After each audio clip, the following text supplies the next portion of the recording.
네, 오늘 읽을 부분은 네, 죽은 종교, 입술이 부정한 사람 파트를 읽어보려고 합니다.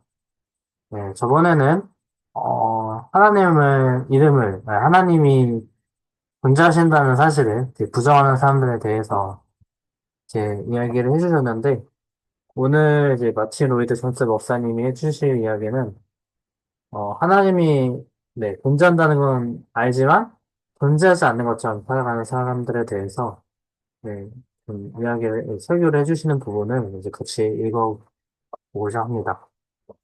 그러면 시작할게요.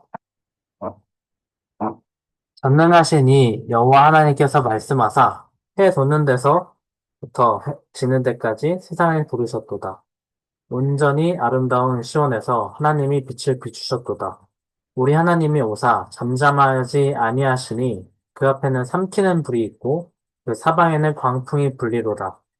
하나님이 자기의 백성을 판결하시려고 위 하늘과 아래 땅에 선포하여 이르시되 나의 성도들을 내 앞에 모으라.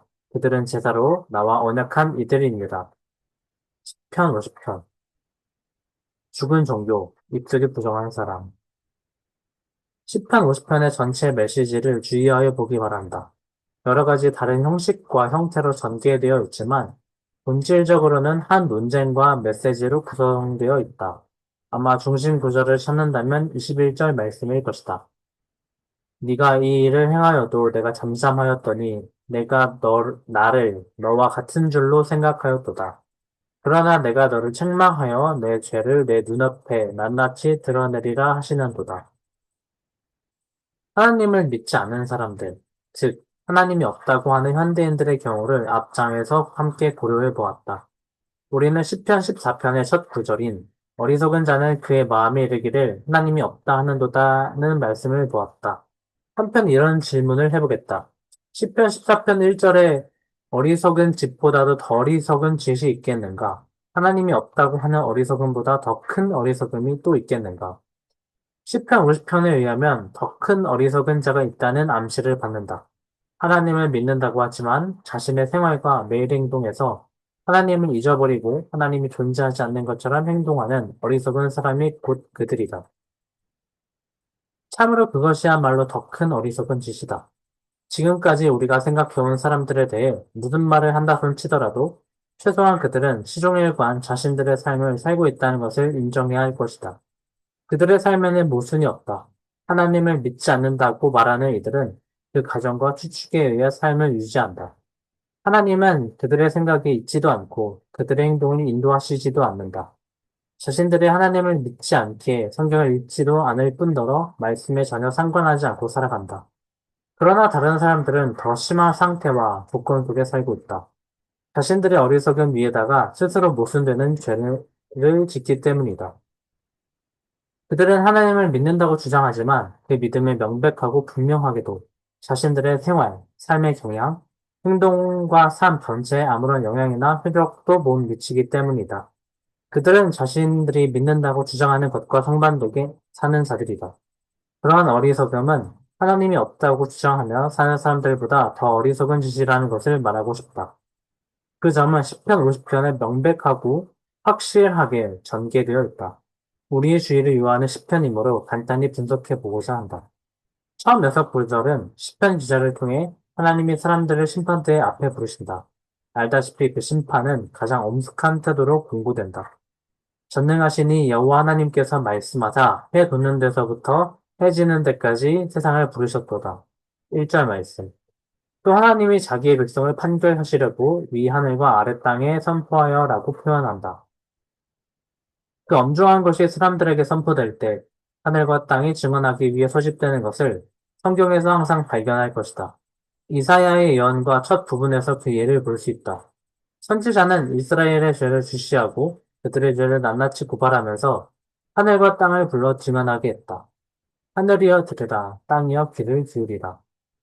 이사야 1절 2절 말씀. 이스라엘 사람들의 상태와 상황, 행동과 비교할 수 있는 것이 하늘과 땅에 있느냐는 말과 같다.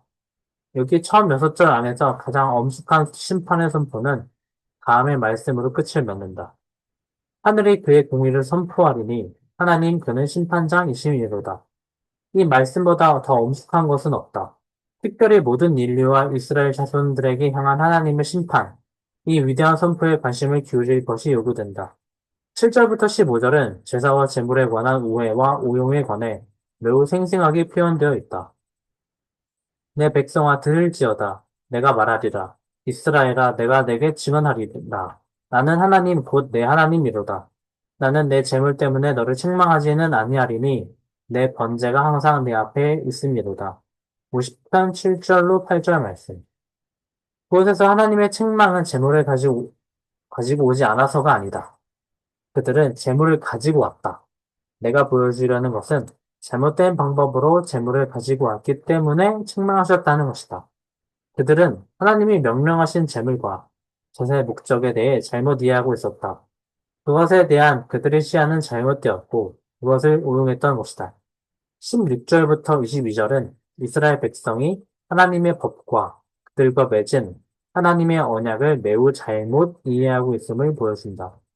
악인에게는 하나님이 이르시되 내가 어찌하여 내 율례를 전하며 내 언약을 내 앞에 두느냐. 50편 16절 말씀. 하나님의 법과 언약에 대한 두렵고 소름 끼치는 오해와 오용이다. 첫 번째는 이스라엘 자손에게 쓰여졌지만 사도 바울 역시 능력의 서신 로마서 2장과 3장에서 똑같은 내용을 다루었음을 보게 된다. 그리고 마지막 절에서 엄숙한 결론과 간청, 즉 위대하고 중요한 교리로 끝을 맺는다. 감사로 제사를 드리는 자가 나를 영화롭게 하나니 그의 행위를 옳게 하는 자에게 내가 하나님의 구원을 보이리라. 50편 23절 말씀. 이 시편을 간단하게 분석해 보았다. 더 중요한 것은 그것을 가지고 무엇을 하느냐는 것이다. 그러므로 그것을 좀 더 현대적 감각에 맞추어 보겠다. 시편이 묘사된 모습은 이 시대에 사는 사람들의 모습이라 볼 수 있다. 하나님이 없다고 하는 사람들의 모습은 이미 말했지만 3000년 전 다윗이 시편 14편을 기록했을 당시에도 그런 사람들의 모습이 있었다. 그 당시 사람들 역시 그렇게 행동했고 오늘날도 마찬가지다. 시편 50편을 엄숙하게 만드는 것은 여기에 묘사된 사람들이 교회 밖에만 있는 것이 아니라 교회 안에도 존재한다는 사실 때문이다. 그들은 이스라엘 자손들이었다. 오늘날 역시 기독교의 구성인으로 자칭 좋은 교인이라고 일컬으면서 그와 똑같은 죄를 범하는 자들이 많다. 그러기에 그 문제는 참으로 심각하다. 여러분도 알다시피 예배에 한 번도 참석하지 않았지만 종교에 관심을 가진 사람들이 많이 있다. 그들은 하나님에 관해 큰 관심을 가지고 있다고 말하지만 자신들의 삶에서 그런 모습을 전혀 찾아볼 수가 없다. 그 사람들이 바로 우리가 생각해보고 있는 자들이다. 그들은 하나님의 집에 와서 예배한다 치더라도 그와 같은 죄를 범하고 있는 것이다. 무슨 뜻인가? 그 점에 대해 두 가지 원리에서 생각해 보려고 한다. 첫째 원리, 사람들에 대한 하나님의 책망은 무엇인가? 첫 번째 책망은 하지 않아야 할 것을 한다는 것이다. 즉, 무엇인가 잘못하고 있다는 것이다. 제일 먼저 하나님의 계시를 생각하기보다 하나님에 관한 자신들의 생각으로 하나님을 대체해버렸다. 이 시편 전체에서 그것이 주제로 나타나는 것을 볼 수 있다. 그 사람들의 궁극적 문제는 바로 거기에 있었다. 그 문제를 21절에서 발견할 수 있다.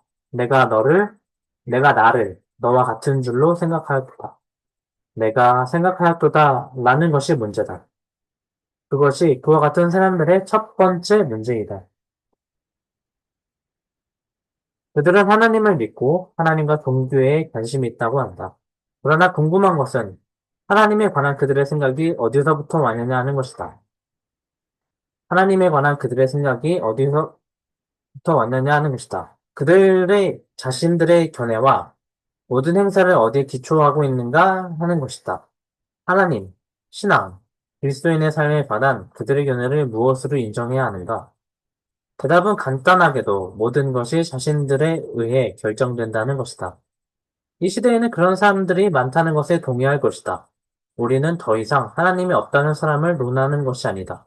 우리가 다루고자 하는 것은 물론 하나님을 믿지요. 하나님을 믿으며 자라왔고 하나님의 존재를 한 번도 부인해 본 적이 없습니다. 라고 말하는 사람들이다. 그럼에도 하나님에 대한 그들의 생각은 어떠한가? 하나님이 어떤 분이신지에 대한 그들의 관점은 어떠한가? 하나님이 우리로부터 요구하시는 것에 관한 그들의 개념은 무엇인가? 그런 사람들에게 이야기한다면 아마 다음과 같은 결론에 도달할 것이다. 즉, 그들은 하나님을 자신들이 좋은 대로 자신들의 형상으로 바꾸어 버렸다는 것이다. 그들의 말이 그것을 드러낸다. 그들은 내가 말하는 것이 바로 그것이다 하고 말한다. 그러고는 계속해 말하기를 하나님이 이런저런 것을 할 수 있다는 것은 상상할 수 없다고 한다. 어떤 사람은 성경에서 말하는 진노를 하나님이 나타내신다는 것은 상상할 수 없다. 내가 생각하는 하나님은 진노할 분이 아니시다. 나는 죄와 죄인에게 격려하신 하나님을 믿을 수 없다고 말한다. 그래서 그들은 이 부분을 잘라내어 버렸다. 그렇게 하는 이유는 자신들이 믿을 수 없기 때문이다. 그들 자신에게 상상할 수 없는 일이기 때문이다. 여러분도 알다시피 자신들의 생각이 모든 것을 결정한다. 내가 나를 너와 같은 줄로 생각하였도다. 21절 말씀. 그들이 하나님을 자신들의 형상으로 만들어 버린다는 것이다. 그러므로 하나님은 누구신가? 무엇을 해야 하며 무엇을 하지 말아야 하는가에 관해 그들의 생각을 주저없이 내놓는다. 하나님의 사랑과 진노와 공의에 관한 생각을 내놓는다. 그 모든 것이 자신들의 생각으로 결정된다. 그래서 그런 것들을 이야기하지만 하나님과 종교에 대한 태도는 자신들의 생각을 떠나서는 아무런 근거와 권위가 없다. 그것이 그 사람들에 대한 하나님의 첫 번째 책망이다. 시편 기자가 말하는 두 번째 책망은 하나님과 종교에 대해 그들은 그저 이론적 관심만 갖고 있었다는 것이다. 그 점이 잘 표현된 16절을 보기 바란다. 악인에게는 하나님이 이르시되 네가 어찌하여 내 율례를 전하며 내 언약을 네 입에 두느냐. 보다시피 그들은 하나님의 율례를 선포한다. 하나님의 법에 관해 이야기한다. 하나님에 관해 이야기하며 하나님의 언약을 자신들의 입에 담고 있다. 그들은 종교에 관해 매우 흥미있다고 말한다. 하나님과 도덕과 윤리에 관해 이야기하고 종교가 삶에 끼치는 영향과 마땅히 해야 할 것과 하지 말아야 할 것을 논한다. 그럼에도 그들에 관한 진술은 내가 교훈을 미워하고 내 말을 내 뒤로 던지며라고 한다. 참으로 두려운 것이다. 그 사람들의 종교에 관한 관심은 순전히 이론적이다. 매일의 삶에 아무런 영향을 끼치지 못한다. 하나님에 관해 이야기는 많이 하지만 하나님이 존재하지 않는 것처럼 살아간다. 그들은 입으로만 하나님께 봉사한다. 하나님은 그들의 삶을 주장하지 않으신다. 하나님은 그들의 삶의 주재권을 소유하고 있지 않으시다. 그들은 교훈을 미워하며 하나님의 명령에 합당한 삶을 살지 않는다. 뿐만 아니라 하나님의 말씀을 무시한다. 23절에 주어진 기준에 미치지 못한다. 감사로 제사를 드리는 자가 나를 영화롭게 하나니 그 행위를 옳게 하는 자에게 내가 하나님의 구원을 보이리라. 나는 그 모든 것을 그저 상상하는 것이 아니라 참으로 많은 사람이 종교에 관심이 있고 그것에 관해 이야기하며 항상 종교에 관해 토론할 준비가 되어 있다. 그들 대부분은 종교에 관한 책을 읽으며 라디오에서 종교에 관한 강의를 듣는다. 신앙에 관한 설교를 교회에서 들으며 매우 흥미있어 한다. 그러나 그런 것은 지식적 흥미이고 그들의 지적 면을 충족시키기 위한 것이며 다른 사람들과의 토론으로 끝나버린다. 여기서 주장하는 점이 바로 그것이다. 하나님이 없다고 말하는 사람들의 주장보다 그들의 입장은 더욱더 잘못되어 있다.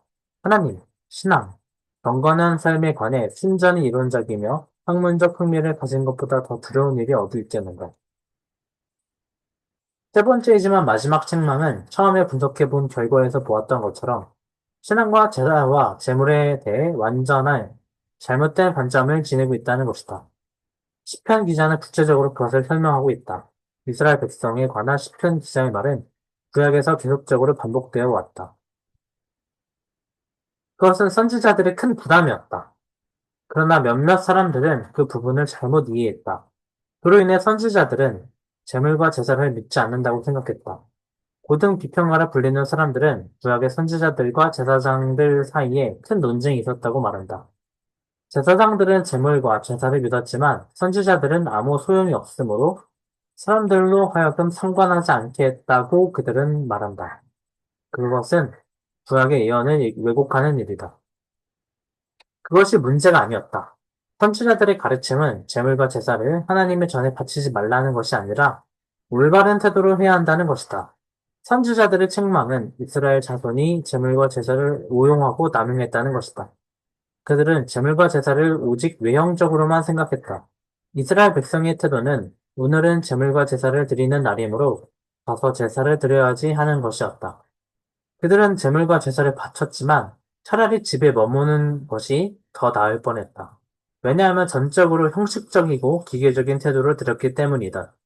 무슨 의미인가는 관심이 없었을 뿐 아니라 무엇을 나타내는가 하는데도 역시 신경 쓰지 않았다. 종교적인 사람으로서 해야 하는 한 가지 일일 뿐이야 라고 그들은 말했다. 그리고 재물을 드린 후에 자신들은 공로를 얻었다고 생각했다.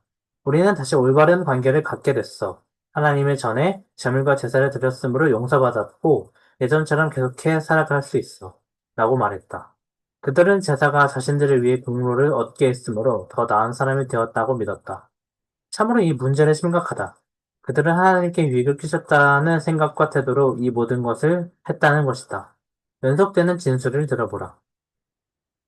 내가 네 집에서 수소나 내 우리에서 숫 염소를 가져가지 아니하리니 왜 그런가? 이는 삼림의 짐승들과 무산의 가축이 다 내 것이며 하나님은 만약에 나에게 도움을 주고 있다고 생각한다면 산의 모든 새들도 내가 아는 것이며 들의 짐승도 내 것이미로다. 내가 가령 줄여도 나 하나님은 명임으로 불가능한 일이지만 내가 배고프더라도 내게 이르지 아니할 것은 세계와 거기에 충만한 것이 내 것이미로다. 내가 수소의 고기를 먹으며 염소의 피를 마시겠느냐라고 말씀하셨다. 그들은 참으로 약해져 자신들이 가져온 재물과 제사로 하나님께 유익을 끼친다고 생각했다. 인간이 할 수 있는 것처럼 하나님을 돕는다고 생각했다. 그것이 재물과 제사의 사용에 관한 오해와 잘못된 해석에 대한 시편 기자의 분석이다. 그것을 이 세대에 비추어 생각해 보겠다. 여기에 전적으로 형식적인 종교가 있다. 설교자로서 그런 식으로 말하는 것에 놀랄 수도 있겠지만, 오늘날 가장 큰 문제는 하나님이 없다고 말하는 사람 또는 믿지 않는 사람이 아니라는 확신이 있기 때문이다. 하나님의 전에 기계적이며 형식적인 태도로 나아가는 사람들이 문제라는 것이다. 그들은 교회에 간다. 왜 그러는지 아는가? 당연히 가야 할 것이라고 생각하기 때문이다. 또는 사회의 한 소속 문화를 여기고 교회 참석을 하나의 의무라고 생각한다. 주일 아침 예배에 참석하기 위해 특정한 양복을 입는 것과 같다. 오직 형식으로만 행한다. 전적으로 외형적인 것이다. 하나님은 우리 모두가 이 죄를 범한 것을 아신다. 우리는 아직도 이 죄를 범하고 있을 것이다. 왜 우리가 하나님의 전에 나오는가? 우리가 예배드리기 위해 나오는 태도를 분석한다면 과연 우리의 참 실정은 어떠한가? 혹시 옛적 하나님의 사람들의 태도와 똑같지 않은가? 예배를 드림으로 공로를 얻는다고 느끼지 않는가?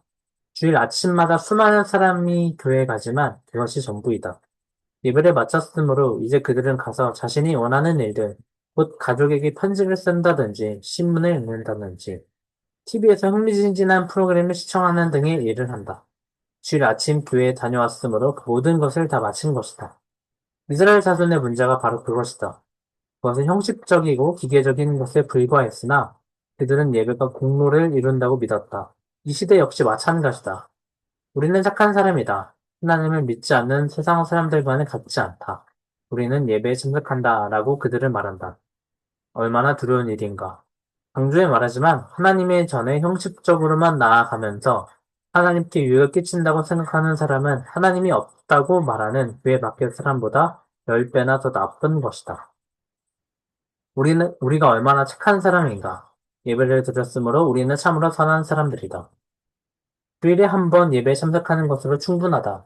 이럭저럭 우리는 하나님을 돕는다고 생각한다. 그것이 이스라엘 자손의 문제였다. 안타깝게도 그러한 태도와 자세는 너무 흔하게 볼 수 있다. 어떤 사람은 왜 내가 관심을 가져야 되는가? 라고 말한다. 우리는 하나님께 예배드려야만 한다고, 하나님의 전에 나아가야 한다고 설득당한다. 따라서 교회에 가면 큰 희생이나 치른 것처럼 느낀다. 나는 지금 그런 사람들에 관해 말하고 있는 것이다. 무슨 뜻인가? 한번 이렇게 정리해 보겠다. 그 사람들의 문제는 종교를 스스로가 주관하고 있다고 생각하는 것이다. 자신이 중심이며 자신이 생각하는 하나님이 참 하나님이라고 한다. 그들은 자신이 원하는 방법으로 하나님을 예배한다. 자신이 모든 것을 주관하고 결정한다. 네가 나를 너와 같은 줄로 생각하였도다. 이것이 그들에게 주어지는 책망이다. 모든 것이 잘못된 태도로 행하셨다는 것이다. 둘째 원리는 다음과 같다. 그 사람들이 하지 못하는 것들을 주목해 보길 바란다. 첫 번째, 그들은 하나님에 관해 이야기하고 하나님을 믿고 하나님에 대해 관심이 많다. 그 모든 것에도 불구하고 하나님이 누구시며 어떤 분이시라는 것을 깨닫지 못한다는 것이다. 우리도 알지만 그것은 신앙에서 참으로 큰 문제이다. 그것이 우리가 겪는 모든 문제와 어려움의 결정적 열쇠가 된다. 세상의 근본 문제는 바로 그 실패에 있다. 기독교 신앙의 어떤 교리에 관해 이해하기 어렵다고 말하는 사람들이 있다. 나는 그리스도인이 되기를 원하고 복음을 믿기를 원한다. 그러나 그렇게 할 수 없다. 라고 그들은 말한다. 그들은 또한 이렇게 말한다. 죄의 교리를 믿으라는 것인가? 나는 그것을 믿을 수 없다. 왜 그런가? 나 자신을 보았는데 죄인이라는 기분을 전혀 느낄 수가 없다. 성경이 말하는 것처럼 세상은 그렇게 나쁘지도 않다. 당신이 설교하는 것처럼 또는 그리스도인들이 말하는 것 같이 사람들은 그렇게 나쁘지 않다. 나는 그것을 믿을 수 없다라고 답한다. 죄의 교리를 믿을 수 없는 그들의 이유는 다름 아닌 하나님을 알지 못했기 때문이며 하나님이 어떠한 분이며 누구시라는 것을 깨닫지 못하기 때문이다. 우리가 죄인이라는 것을 결코 느끼지 못하는 이유는 죄의 결과로 인하여 우리 안에 있는 한 작용으로 인하여 모든 고발로부터 우리 자신을 변호하기 때문이다. 우리가 죄인이라는 것을 느끼려 해도 결코 그럴 수 없는 이유는 우리 자신에게 항상 경대하며 자신을 위해 유리하게 방어하기 때문이다. 우리가 죄인이라는 사실을 인식하기 위한 한 가지 방법은 어렴풋이나마 하나님에 대한 개념을 소유하는 것이다. 하나님 앞에 가까이 간 성경 인물들을 생각해보자. 이사야가 하나님의 비전을 보았을 때 무엇이라 했는가? 나여 망하게 되었도다 라고 했다. 자신이 입술이 부정한 사람임을 알았기 때문이었다. 그는 하나님 앞에서 어찌할 바를 몰랐다. 왜 그랬는가? 다름 아닌 하나님의 거룩함 때문이었다. 모세 역시 그랬다. 모든 사람 역시 다 그러하다. 죄의 교리를 어렵게 생각하는 이유가 바로 그것이다. 하나님에 관한 진리를 깨닫지 못하기 때문이다. 또한 속죄의 교리 역시 같다. 사람들은 이렇게 말한다. 당신도 알다시피 나는 그리스도인이 되기를 원하지만 당신들이 믿으라는 것을 믿을 수 없다. 그리스도가 나의 죄를 위해 돌아가셨고 그 일이 없었다면 나는 영원히 벌을 받을 것이라고 말하지만 나는 그것을 믿을 수 없다. 나에게 그 교리는 부도덕한 것이다. 믿으려 노력하지만 전혀 이해할 수 없다. 그것이 당신의 문제라면 거기에는 오직 한 가지의 문제만 있을 뿐이다. 당신은 하나님의 의와 공의, 불변함, 거룩함에 관해 전혀 모르는 것이다. 성경에서 말하는 우리 하나님은 소멸하는 분이십니다. 또는 가까이 가지 못할 빛에 거하시고와 같은 말씀의 의미를 안다면, 그런 모든 것을 이해한다면, 하나님은 스스로 말씀을 부인할 수 없다는 것을 깨닫는다면 속죄의 절대적 필요성을 느낄 것이다. 우리의 어려움은 결국 한 가지 중심되는 문제에 있다. 다름 아닌 하나님에 관한 무지함이다. 하나님에 관해 잘 떠벌리는 사람들, 이론적 관심만 표명하는 사람들, 즉, 기계적 행동에 의해 하나님께 선심을 쓰고 기쁘시게 한다는 생각하는 사람들의 문제는 하나님을 모른다는 것이다. 그렇다면 그들은 무엇을 알아야 하는가? 여기에 답이 있다. 시편 기자의 다음과 같은 진술에 귀를 기울여 보자. 전능하신 자, 하나님 여호와. 시편 기자는 하나님에 관한 세 가지 호칭으로 시편을 시작했다. 엘, 엘로힘, 여호와. 새 이름의 뜻은 전능자가 말씀하시느니라이다. 예배 올바른 대상이 되시는 유일하신 자가 말씀하시느니라. 전능하신 자, 엘로힘, 주, 여호와, 스스로 계시며 영원하신 분, 이분에 관해 우리가 말하는 것이다. 성령께서 나를 도우사 우리에게 이해 눈을 뜨게 하셔서 이 진리를 붙잡게 하기를 바란다. 우리가 하나님에 관해 토론하는 방식은 어떠한가? 나 역시 그런 적이 많다. 많은 사람이 종교, 하나님, 신학에 관해 토론할 때도 나도 그중 하나였다. 우리는 의자에 앉아 담배나 파이프를 피우면서 하나님에 관해 토론했다. 참으로 놀라운 것은 하나님이 참으시고 우리 존재를 일소시키지 않으셨다는 것이다. 딸기나무 옆에 있던 모세에게 일어났던 일을 기억하는가? 그것이 도대체 무엇이지? 참으로 신기한 현상인데 내가 조사해 봐야겠는데 그리하여 그가 떨기나무 앞으로 가려고 했을 때 떨기나무 가운데에서 큰 소리가 났다. 이리로 가까이 오지 말라. 네가 선 곳은 거룩한 땅이니 내 발에서 신을 벗으라. 출애굽기 3장 5절 말씀. 여러분과 내가 하나님의 참된 본질과 존재를 이해한다면 우리는 아마 말하는 것을 금할 것이다. 우리는 말하는 것을 금하고 하나님을 찬양할 것이다. 욥과 같이 하나님의 존전에 나왔을 때 우리 역시 손으로 내 입을 가릴 뿐이로소이다 라고 할 것이다. 우리가 어리석게 이야기한 것에 대해 창피하게 생각할 것이며 그분의 존전에서 침묵할 것이다. 그것만이 올바르고 합당한 태도이다. 하나님에 관해 알기를 원하고 축복받기를 원한다면 하나님에 관해 이야기하는 것으로 시작한다든지 하나님은 내가 원하는 어떤 분이 되어야 한다든지 어떠한 일을 해야 한다, 아니해야 한다 이런 식으로 해서는 안 된다. 침묵하고 기다리며 귀를 기울여야 한다. 하나님을 흠모하고 우러러보자. 전능하신 자 하나님 여호와께서 말씀하셨다. 하나님이 어떤 분이라는 것을 깨닫고 있는가? 신앙에 연관된 모든 것은 하나님에 관한 사실이다. 그리스도는 이 세상에 와서 돌아가셨다. 왜 그러셨는가? 우리를 하나님 앞으로 인도하기 위함이었다. 모든 것이 하나님에 관한 것이다. 여러분과 내가 소유하기 원하는 기분 좋은 느낌을 주기 위한 것이 아니다. 여러분의 몸을 치료하는 일이나 무수한 다른 일 때문도 아니다. 그리스도와 십자가의 죽음, 장사, 부활의 모든 목적은 우리를 하나님께 인도하기 위함이었다. 그리스도인으로서의 신앙 고백에 대한 궁극적 시험은 하나님에 관한 우리의 생각, 주님의 전에서 우리의 태도, 우리의 경외와 경건한 두려움이 어떠한가에 있다. 하나님은 소멸하는 분이시기 때문이다. 두 번째, 시편 기자가 말하는 것은 이 백성이 하나님을 순종하지 못하고 그분의 법을 지키지 않았다는 것이다. 그것이 16절 이하의 중심 내용이다. 그들의 삶과 대화는 올바르지 않았다. 그들이 악인이라 불리는 것은 하나님의 윤례를 전하며 언약을 그들의 입에 두었지만 하나님의 교훈을 미워하여 말씀을 자신들의 뒤로 던져버렸기 때문이다. 자신들이 원하는 대로 하며 도적과 연합하고 간음하는 자와 같이 행동한다. 악에 관심이 있으며 서로 간에 악을 주고받는다. 네 입을 악에게 내어주고 네 혀로 거짓을 꾸미며 앉아서 네 형제를 공박하도다. 19절로 20절 말씀. 그들은 교회 성도를 중상모략하며 서로에 관해 이야기한다. 하나님과 진노에 관해 말하지만 그들이 행하는 것은 악한 짓이다. 그들은 하나님의 율법을 지키지 않을 뿐더러 그렇게 살지도 않는다. 그것의 결과가 어떨지는 잘 알 것이다. 하나님은 왜 율법을 주셨는가? 십계명의 목적이 무엇인가? 신의 산에서 십계명을 공표한 것은 우리로 하여금 토론하기 위한 이야기거리로 주셨는가? 그것은 여러분과 나의 의견을 표현하기 위한 지적 주제에 불과한가? 하나님의 윤리의 목적과 목표는 무엇인가? 하나의 대답만 있을 뿐이다. 그것은 토론의 대상이 아니라 지켜져야 하는 것이다. 박수를 치라는 것이 아니며 우리의 삶에 적용하라는 것이다. 하나님은 율법에 우리의 의견을 더하는 것을 원하지 않으신다. 만약 우리가 점점 험악해지는 현대적 경향에 맞서 하나님의 율법은 이렇게 하라고 말하고 있어 라고 말한다면 말만 한다면 우리는 칭찬받을 것이 없다. 하나님이 원하시는 것은 그것이 아니다. 하나님은 우리가 율법들을 지키기를 바라신다. 모든 것을 제쳐놓고 하나님 한 분만 경배해야 한다.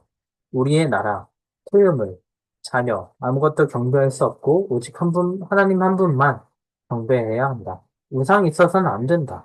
어떤 형상 앞에서 절하면 안 된다. 도둑질해서는 안 된다. 간음해서는 안 된다. 계명들을 토론해서는 안 된다. 그 계명들을 범하면 안 된다. 하나님이 율법과 윤례를 주신 것은 우리 삶 가운데 그것을 지키며 살도록 하기 위함이다. 우리가 하나님께 순종하고 거룩한 율법을 존귀하게 여길 때 하나님은 영광을 받으신다.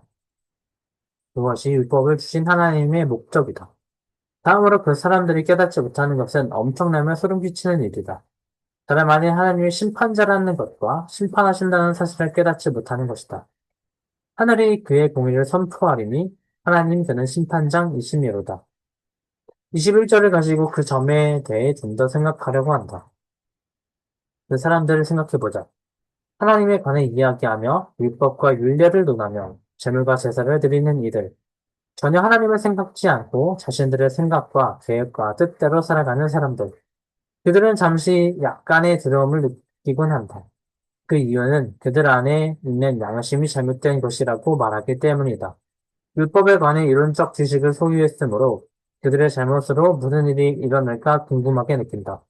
그러나 아무 일도 일어나지 않는다. 우리 자신도 고의적으로 죄를 지었을 때 우리에게 무엇인가 일어나리라 생각지 않는가? 아나니아와 삽비라의 일을 기억할 것이다. 그들은 성령께 거짓말을 하여 그 자리에서 죽었다. 그러므로 우리가 어떤 잘못을 저지르면 하나님이 벌을 주시든지 무슨 일을 하실 것이라는 느낌이 온다. 그러나 아무 일도 일어나지 않는다. 그 결과를 바로 네가 이 일을 행하여도 내가 잠잠하였더니 내가 나를 너와 같은 줄로 생각하였도다 라는 말씀에서 찾을 수 있다. 그 사실을 얼마나 잘 알고 있는가? 우리는 하나님이 한 번 벌을 주시지 않았으므로 결코 벌을 주시지 않을 것이라 생각한다. 하나님을 인간과 같은 줄로 생각하는 것이다. 우리는 가끔씩 네가 그것을 하면 벌을 내릴 거야 라고 자녀에게 말한 적이 있을 것이다. 그러던 어느 날 어린 아이가 이를 버렸다. 그런데 우리는 벌을 주지 않았다. 아마 벌 준다는 사실을 잊어버렸든지 손님이 와서 대화에 집중하느라 그 사실을 잊어버렸을 수 있다. 벌 받을 것이라고 생각했던 어린아이는 슬쩍 자기 침대로 가버렸고 아무런 일도 일어나지 않았다. 그래서 우리는 아마 하나님도 그와 같으신가 봐. 아마도 잊어버리셨을 거야.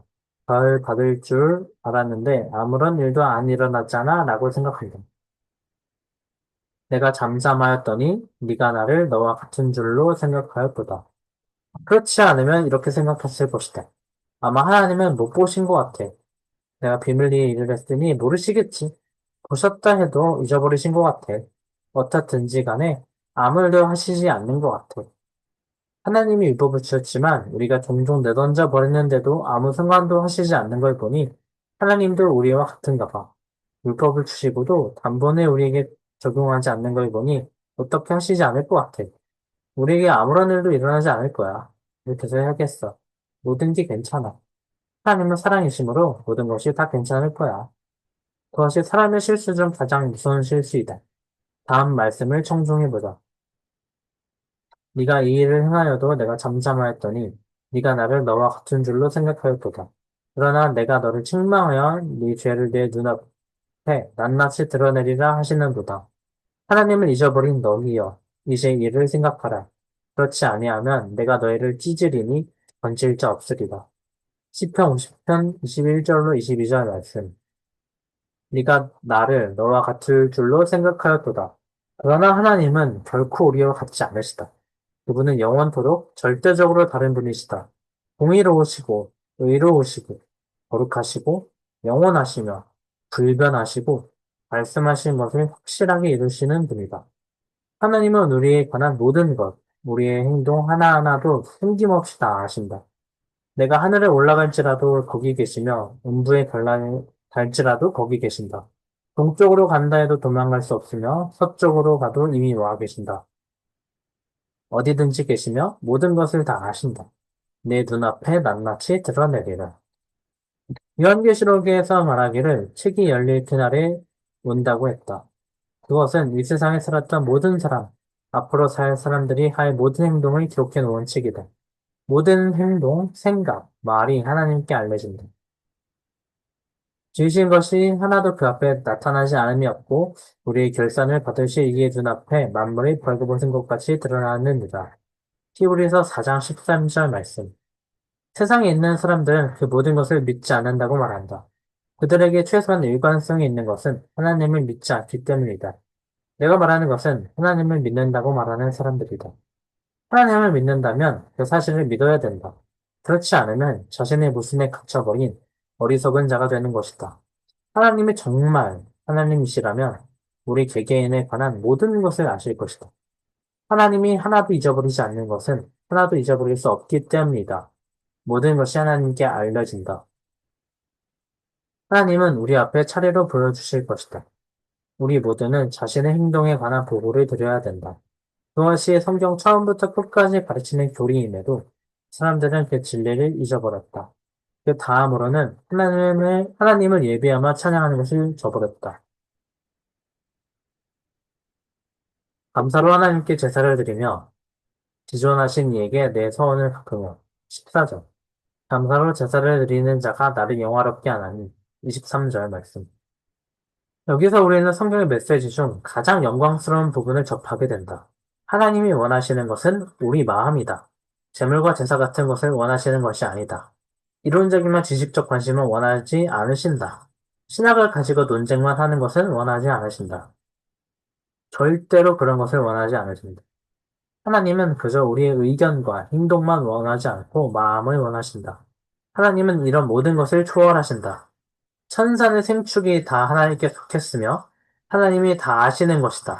산의 새들도 들의 짐승들도 다 하나님 거다. 이 세계와 거기 충만한 것이 그분 거다. 우리가 하나님께 드릴 수 있는 것은 아무것도 없다. 나의 아들아, 너의 마음을 나에게 바쳐. 어느 날 오후, 서기관 중 한 사람의 질문에 예수님이 대답하신 것을 기억하는가? 모든 계명 중에 첫째가 무엇이니까? 주님은 네 마음을 다하고 목숨을 다하고 뜻을 다하고 힘을 다하여 주 너의 하나님을 사랑하라. 마가복음 12장 30절이라고 대답하셨다. 주님은 우리의 뜻만을 원하는 것이 아니라 마음과 목숨과 힘을 원하신다. 즉, 하나님은 당신을 원하신다. 우리 모두로부터 하나님이 원하시는 것은 하나님에 대한 우리의 모든 자세가 올바로 되는 것이다. 하나님은 우리의 찬양을 원하시며 감사와 예배를 원하신다. 어떤 사람은 헌금하면서 이 부분을 빠뜨리지 않는다. 하나님은 우리의 마음과 함께 드리지 않는다면 그것을 원하지 않으신다. 전 세계를 하나님께 다 드린다 할지라도 우리 자신을 하나님께 드리지 않는다면 아무 소용이 없다. 하나님을 기뻐하시지 않을 뿐더러 우리를 악인이라 일컬으실 것이다. 하나님은 예배를 원하시고 찬양을 원하신다. 우리의 마음으로부터 우러나오는 경의를 원하신다. 마지막 원리에 대해 생각해보자. 그 사람들의 진정한 실패는 하나님께 모든 것을 맡기지 못한 것이다. 하나님은 절대적으로 온전히 의지하지 못했던 것이다. 감사로 하나님께 제사를 드리며 지존하신 이에게 내 서원을 갚으며 험나은 날에 나를 부르라 내가 너를 건지리니 마지막 절에서는 감사로 제사를 드리는 자가 나를 영화롭게 하나니 그의 행위를 옳게 하는 자에게 내가 하나님의 구원을 보이리라고 했다. 결론은 다음과 같다. 하나님은 우리에게 하나님이 누구신가를 깨닫기 원하며 그분을 전심으로 의지한다는 것을 알기를 원하신다. 하나님은 우리의 의견이나 형식적이며 기계적 행동을 원하지 않으신다. 우리가 하나님을 부르기 원하며 하나님께 구원을 청하길 바라신다. 주님은 성전에 기도하러 올라갔던 바리새인과 세리의 비유에서 그 점을 잘 보여주셨다. 바리새인은 당당하게 나는 다른 사람들, 곧 토색, 불의, 간음을 하는 자들과 같지 아니하고 이 세리와도 같지 아니함을 감사하나이다 라고 기도했다. 나는 이런 사람이다. 얼마나 훌륭한가. 세리는 멀리 서서 감히 눈을 들어 하나님을 바라보지도 못하고 다만 가슴을 치며 하나님이여 불쌍히 여겨소서 나는 죄인으로서이다 라고만 말했다. 그리스도는 내가 너희에게 이르노니 이에 저 바리새인이 아니고 이 사람이 의롭다 하심을 받고 그의 집으로 내려가느니라고 말씀하셨다. 바로 그것이 하나님이 원하시는 것이다. 그것은 하나님이 누구신가를 깨닫고 우리 미천함과 보잘것없음과 죄악을 범으로써 우리 입을 우리 손으로 막는 것이다. 하던 일을 멈추고 하나님을 의지함으로 하나님이여 불쌍히 여겨서서 하나님의 구원을 보이소서 나를 건져 주옵소서라고 고백하는 것이다. 그럴 때 하나님은 내가 이미 그렇게 하였습니다. 나의 독생자를 세상에 보낸 것은 너를 구원하기 위함이라. 십자가의 죽음으로 너희의 죄와 허물을 그 위에 올려놓고 네가 당연히 맞아야 할 채찍에 그가 맞았느니라. 나는 이 모든 것을 이루었도다. 나의 구원이 여기 있도다. 이것을 너에게 보여주고 있지 않느냐? 믿으라. 영접하라. 그리고 너의 남은 생애를 나를 영화롭게 하며 나의 이름을 찬송하며 보내라고 응답하신다. 그렇다면 하나님의 면전에서 당신의 태도는 어떠한가? 하나님에 관해 무엇을 믿는가? 당신의 삶의 모든 것이 하나님 중심적인가? 하나님을 믿는다면 당연히 그래야 된다. 하나님에 관해 이야기하지만 그분을 잊어버리고 우리의 삶을 하나님이 전혀 계시지 않는 것처럼 사는 것보다 더 두렵고 책망할 만한 것은 없다. 구원의 하나님을 부르는가? 하나님이 못 견디도록 필요하다는 것을 느껴보았는가? 심판날에 그분을 맞대고 본다는 사실을 아는가? 녹음기가 모든 것을 다시 돌려주듯이 우리가 하나님에 관해 말한 모든 것, 그분과 윤리와 율법에 관한 모든 이야기한 것을 다시 들려줄 것이다. 우리가 했던 모든 일, 우리의 삶, 자기 중심적이고 이기적인 삶, 우리의 삶을 온전히 하나님께 맡기지 않고 하나님이 영광과 찬양에 합당하게 살지 않았던 모든 일이 우리 앞에 밝히 드러날 것이다. 하나님을 믿는다고 말하는 것은 엄청난 것이다. 내포된 의미를 생각해 보기 바란다. 참으로 하나님을 믿는다면 다음과 같은 진리를 생각해 보아야 한다. 그분은 전능하신 하나님 여호와, 우리가 앞으로 그 앞에 서야 할 심판자이시다. 당신은 하나님 앞에 겸손한가? 하나님의 능하신 손 아래에서 겸손하라. 그렇게 한다면 다음 말씀을 약속받을 수 있다. 너희를 높이시리라. 베드로전서 5장 6절. 주 예수를 믿으라. 그리하면 너와 내 집이 구원을 받으리라. 사도행전 16장 30절 말씀. 아멘. 네, 이렇게 오늘 말씀이 아니고 오늘 읽을 부분이었던 네, 죽은 종교, 입술이 부정한 사람 파트를 다 읽어보았습니다. 네, 벌써 끝났습니다.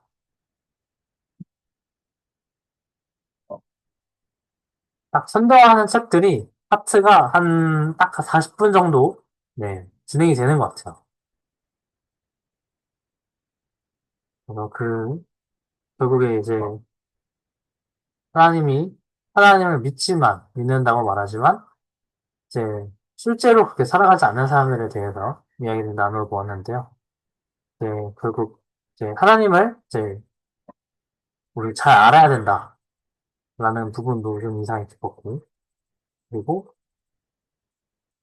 우리의 모든 것을 하나님께 맡기기를 원하신다. 그러니까 어떤 제사와 제물이 하나님께 뭔가 그것으로 뭔가 하나님의 일하심에 뭔가 더하거나 덜 한다기보다는 우리의 마음과 우리의 존재를 드려야 된다라는 부분이 꽤 인상적이었던 것 같습니다. 또 여기 또 선교 가시는 분이 한 분 계시는데, 딱 이 말씀이 어떻게 보면은, 네, 맞는 부분들이 꽤 많은 것 같아요. 저도 이제 선교지 가기 전에 이제 들었던 말씀이, 어, 잘 누리고 와라. 라고 하셨던 말씀이 기억이 많이 나는데, 잘 누리고 오시길 바라겠고요. 물론 이제, 좋습니다. 아, 또 주제 말씀도 선물이어서 저는 주제 말씀도 정말 좋은 것 같아요. 어, 서로가 서로에게 이제 서로의 존재가 선물이 되었으면 좋겠습니다. 하나님의 사랑 안에서 잘 누리고 오셨으면 좋겠네요. 네, 오늘 낭독회는 여기서 마쳤고요. 다음 낭독회는 네, 아마 캄보디아 선교가 막 진행 중인 한 20일쯤에 진행이 될 것 같습니다. 저도 네, 한국에서 열심히 선교팀을 위해서 그럴 수도 있는데 최대한 그렇게 되지 않게 많은 사람들을 끌어오도록 하겠습니다. 네. 좋은 밤 보내시고요. 네. 늦은 밤까지 회의하고 그렇게까지 들어주셔서 고생하셨습니다. 네. 좋은 밤 되시고 굿밤.